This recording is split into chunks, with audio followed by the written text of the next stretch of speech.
Well, hey there, families, and welcome back to our 6-week series about parenting with integrity during a crisis. I am covering ways that you can stay encouraged and supported and pointed towards the light, guided by Jesus during your days of parenting during this really weird time. So let's get started with what we're going to cover this week, which is all about empowerment. How do we empower our kids, and why do we want to empower them? Why is this such an important concept to help our kids misbehave less? Okay, so let's be honest for a second. I want to ask you guys, raise your hands if you are someone who likes to feel powerful. Me. I mean, I've really rarely met someone who has, when I've asked that question, said, I just don't like it. I did have a neighbor once. She said, no, I don't like to be powerful. I like it. I'm most comfortable when people tell me what to do. And I was like, wow, okay. She was one of the many, many hundreds and probably thousands to this point that I've asked and that has said no. But most of us say, yes, we like to feel powerful. And that is because feeling powerful is a human, healthy need. It's something God blessed us all with, and it's an important need, and it serves us really well in life for many, many different reasons. So some of our kids and some of us have more of a need to feel powerful than others. I think we're all designed in such unique ways. All of us have different personalities and different little blessings that we bring to the world, and some of us have really strong desires to feel powerful. So to give you some examples of what I mean by this is I am one of those people, and I know so many of you are going to say, yeah, me too, where I love the feeling I get when I make a suggestion and someone follows it and they have great success. And they're like, thank you, that was an awesome suggestion. I'm like, yes, I nailed it. That's an example of where I love to feel powerful. Or another example is I love the feeling of a schedule and knowing what to expect. So setting my schedule for the week and knowing what to expect. It's kind of a version of control, right? But it's a way of feeling powerful over my schedule, over my life, right? Or I also love to do sports like surfing, where after I catch a great wave and it feels so good. I think sports is such a great place where we can kind of access that feeling of wanting to feel powerful. So I know, if I think of some of the days where I've stood on the beach with my husband, my best friend of 25 years, and I'll look at the ocean and I'll say, oh my gosh, it looks pretty big, babe. And he's like, you got this, you're good, you got this. And I'm like, okay, deep breath, self, you got this. And I choose to paddle out. And just thinking of a day before quarantine hit where I was like, oh my gosh, what am I doing? But I did it. I chose to go. It was my free will. And I caught one good wave and I came back in, sat on the beach, was like, whew, that was heavy. That was intense. But I thought to myself, whoa, that felt powerful. As I was firing down the line, I was like, wow, I like that feeling. And I did it. I felt powerful because I was courageous. I was brave. Even though I felt scared, I still paddled out. Just another example of that feeling of feeling powerful that I really want you guys to realize that we all have. So when it comes to our kids, they're no different, you guys. So how many of you out there have said, whether you've been following me or seen me speak or listened to our podcast, the Fresh Start Family Show, how many of you would raise your hands and say, yeah, either I'm a power kid or I have a power kid, a strong-willed kid, a lot of society likes to call them, right? Yeah. So many of you, again, who have a lot of pushback in your homes or have a lot of parenting strife have power kids. So our kids are no different. And this weird time that we're in right now, where schedules have been flip-flopped and sports have ended and school has ended and kids are not able to go about their regular schedules, they are seeking for ways to feel powerful. Because if you think about it, you guys, they're struggling just like us. Before this weird crisis hit, they had many opportunities during their days to feel powerful, right? Whether they're in preschool or second grade or middle school or high school, maybe they had academic clubs or they played on the sports team, or they had, my daughter's a beach volleyball player where she used to play twice a week for 3 hours each practice. So 6 hours a week, she would be out there spiking the ball, making, moves and scoring on her teammates, and she loved it. She's like my big power kid. Or, our kids, when they're normally in school, they have opportunities to go, hey, I know the answer. Raise their hand, give the answer. To stand in front of the class and give a presentation, or be with their friends and say, hey, I got an idea for a game. Like, let's do this. Let's play this on the blacktop today at lunch, right? These are all just examples of ways our kids have found to feel powerful. Now, there's a lot of ways our kids learn to feel powerful in inappropriate ways, and that is what we call power misbehavior. And that is where we come in and we want to guide our kids out of misbehavior and into appropriate ways where it's okay to feel powerful. Okay, so just remember, our kids are with us. We're in this together. They are struggling just like us. And we always want to ask ourselves, do we want to control our kids or teach them to control themselves? Such a good question, right? You may have heard me ask you that before, and I know all of you want to teach your kids to control themselves. And so this is where empowerment comes in, you guys.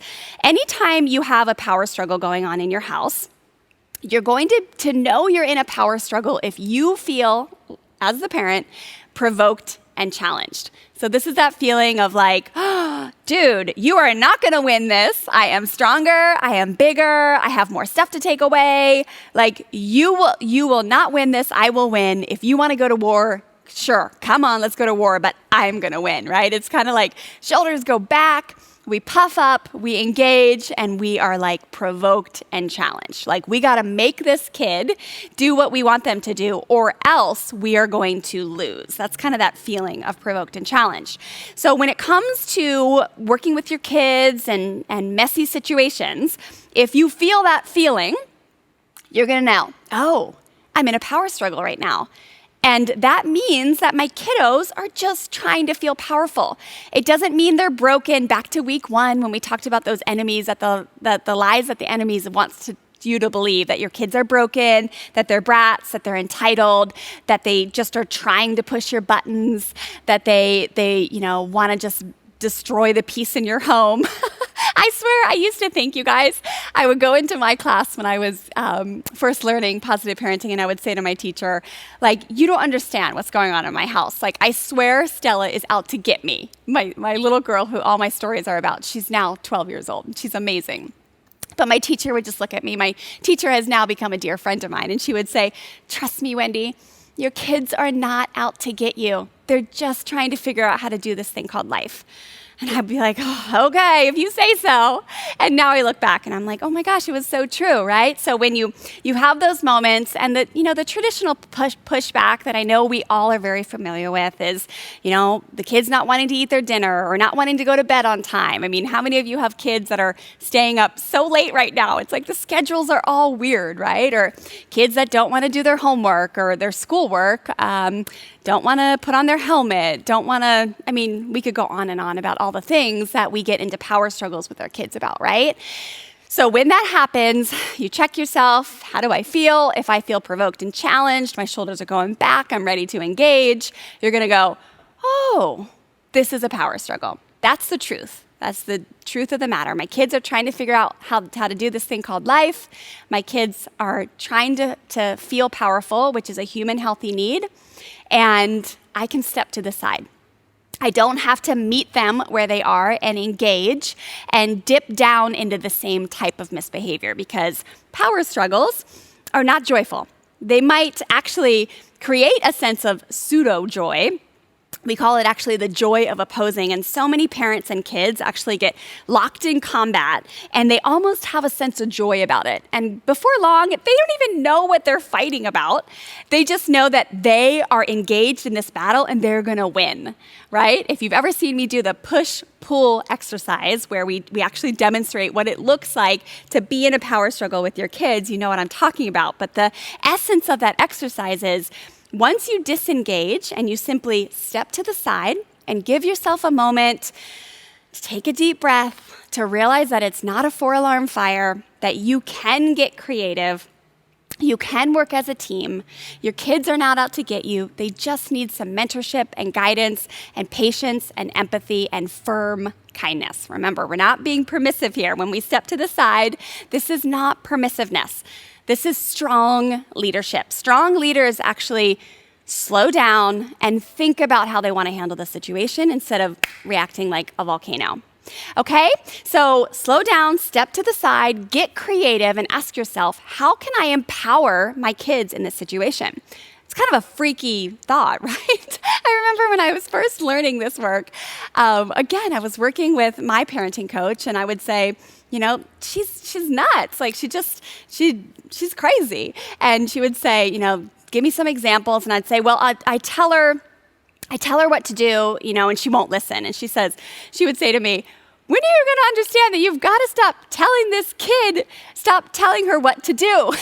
Get creative, talk to her in different ways, help her, understand that she has choices, that she is not just being pushed all day long to comply, to only do things how other people want, but she actually is being empowered and she's given choices and you respect her and all these things. And I was just like, okay, I'll try.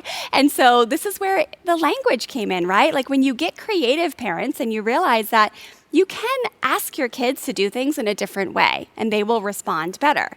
But work as a team, empower them, give them the opportunity to actually help dissolve the battle. A lot of times when I work with parents, they'll say, I don't know, they just keep pushing back. I don't know why they keep doing this. They never want to get in the shower. They never want to sit down. And I'll say to them, have you asked them why? Have you sat down when you're tucking them in at night and said, hey, why is it that you always push back and you never want to get in the shower? Why is it that you never want to sit still at the dinner table? Why is it that you don't always show respect when it's time for prayer? Tell me, what's going on? Like, this is back to seeking to understand, right? And getting creative, working as a team. Because when you start to understand what's going on for your kids, then you can say to them, okay, we can figure this out as a team. And so that's the verbiage I want you to try this out this week, you guys, okay? So try this exact statement. I can see that you don't want to, and we still need to get it done. So how are we going to work this out so we both win? That is a beautiful example of sharing power. Because again, if you are a power person, which is awesome, we need power people in our world. People that love to feel power are our leaders. And our kids that love to feel power are our future leaders, right? We need compassionate, kind, grace-filled, courageous, brave leaders to step on stages and think outside of the box and do things different in this world, right? To stand up for their faith, to stand up for Jesus when the world is not. Like all these things, we need these power type of personalities who enjoy feeling powerful, and we really need them to make sure that they're not broken or that they don't feel like they're broken or wrong or shameful about how they were designed to be, because they were perfectly designed.